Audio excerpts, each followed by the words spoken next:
Take a walk around Wallace Marine Park in Salem, and you'll see beautiful ball fields. But if you keep walking into the woods, you'll be greeted by one of the biggest homeless camps in Oregon. Hundreds of people live here in makeshift homes. For one reason or another, they've struggled on the streets for years. Many use deadly drugs to cope.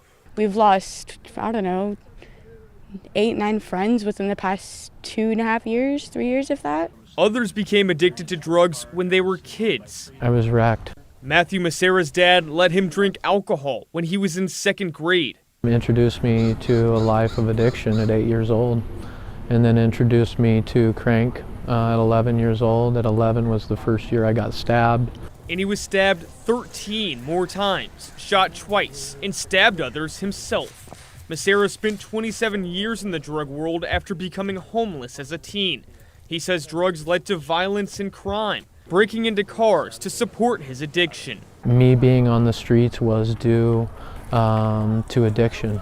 For years, he lived here and still has many friends who have made a home. I love you too, bro. Now he's off the street, trying to help others find housing.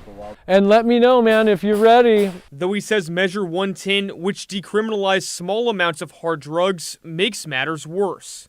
It's only caused harm. Decriminalization of the drugs thing just made it easier for people to do and not enough consequence for them to want to change, Measure 110 was supposed to lead to less crime, more safety, and less deaths by getting people into treatment instead of the legal system.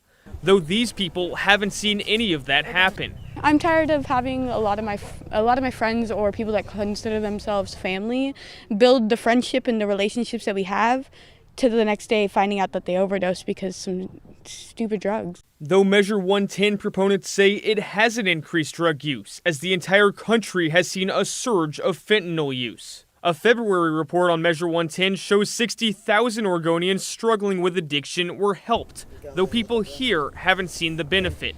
And living homeless is already hard enough. Health problems are common. At the park, we met a man who had just called an ambulance for chest pain. He's already been to the hospital 8 or 9 times this year for similar reasons. The last time, he was in a coma for 8 days. Society says that they have less value than the rest of society does. A society in the woods Macera is trying to keep afloat, something he says is becoming more challenging. In Salem, Thomas Schultz, KGW News.